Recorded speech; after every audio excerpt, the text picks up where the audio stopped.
नमस्कार दोस्तों। दिल्ली सरकार के सामने इस समय एक बड़ा संकट है कि क्या सरकार जेल से चलेगी या सरकार को निलंबित कर दिया जाए। मुख्यमंत्री केजरीवाल तो बिल्कुल पद पे डटे रहना चाहते हैं। वो नहीं चाहते कि उन्हें इस्तीफा देना पड़े। ईडी के बार बार समन भेजने पर भी न केजरीवाल उनके सामने पेश होते हैं और ना ही उनका कोई जवाब देते हैं। अंततः ईडी को केजरीवाल को गिरफ्तार करना पड़ता है। अब महाशय केजरीवाल कहते हैं कि हमें तो बिना आरोप के गिरफ्तार कर लिया, हमारे खिलाफ तो कोई सबूत नहीं है, कोई गवाह नहीं है। तो वो सारी तैयारी ईडी ने करने के बाद ही गिरफ्तार किया है और सारे जो दस्तावेज हैं दिल्ली शराब घोटाले से संबंधित माननीय न्यायालय को सौंप दिए हैं। अब माननीय न्यायालय का जो भी आदेश होगा उसके हिसाब से आगे कार्रवाई होगी। अभी केजरीवाल चाहते हैं कि उन्हें बेल दी जाए। दूसरी तरफ केजरीवाल का कहना ये भी है कि ईडी के पास में वो पर्याप्त सबूत नहीं है जिसके बिहाफ पे केजरीवाल को अरेस्ट किया गया है। एक मुख्यमंत्री जो होता है, जब वो मुख्यमंत्री पद की शपथ लेता है तो उस शपथ में यह भी शामिल होता है कि वो भारत के संविधान की रक्षा करेगा, उसका पालन करेगा और उसके खिलाफ अगर कुछ एक्टिविटी होती है तो उस पर एज पर लॉ एक्शन भी लेगा। लेकिन क्या दिल्ली में जो नई शराब नीति के समय जो घोटाला इन लोगों ने किया है, जिसमें मुख्यमंत्री भी इन्वॉल्व हैं, क्या ये संविधान की मर्यादाओं का उल्लंघन नहीं है? इस घोटाले में इनके मंत्रिमंडल के लोग भी शामिल हैं।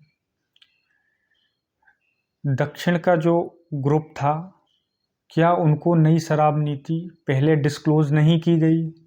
तो ये सब चीज़ें मिलके कहीं ना कहीं इसमें जो घोटाला हुआ है, इसमें कानून का उल्लंघन किया गया है व्यक्तिगत लाभ के लिए।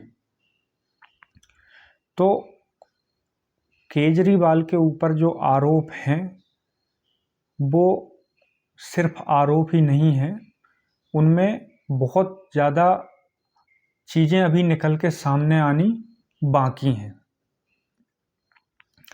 अब माननीय केजरीवाल जी का कहना है कि भैया हम सरकार जेल से चलाएंगे। तो जेल से चलाने का जो विषय है, ऐसा भारत के संविधान में तो कहीं लिखा है नहीं और ये एक एक्स्ट्रा ऑर्डिनरी केस है। ऐसा अभी तक कभी हुआ भी नहीं है। पिछले पास्ट में जहाँ तक मुझे ध्यान है 3 मुख्यमंत्री गिरफ्तार हुए हैं। जयललिता जब गिरफ्तार हुई थी तो वो भी इस्तीफा दे के गई थी। उसके बाद में लालू प्रसाद यादव गिरफ्तार होते हैं, वो भी उनकी पत्नी राबड़ी देवी को मुख्यमंत्री बना के और इस्तीफा दे के गिरफ्तार होते हैं। सेम कंडीशन हेमंत सोरेन के साथ हुई थी, जिन पे भी केस ईडी के द्वारा किया गया था। तो हेमंत सोरेन भी इस्तीफा दे के ही जाते हैं। अब केजरीवाल है कट्टर ईमानदार, और कट्टर ईमानदार व्यक्ति तो इस्तीफा देगा नहीं। केजरीवाल का कहना है कि हम सरकार जेल से चलाएंगे।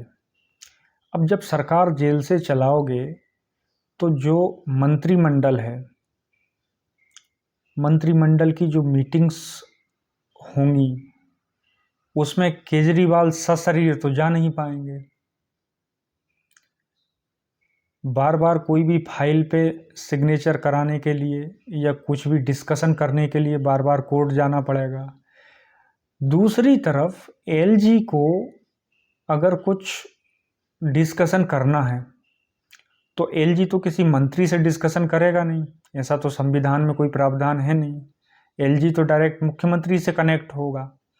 अब क्या एलजी भी बार बार कोर्ट से आदेश लेके जेल जाएगा केजरीवाल जी से मिलने? तो ये संभावना तो बिल्कुल भी नहीं है कि सरकार जेल से चल पाएगी। इसके लिए एलजी रिफर कर सकते हैं राष्ट्रपति को कि सरकार को निलंबित कर देना चाहिए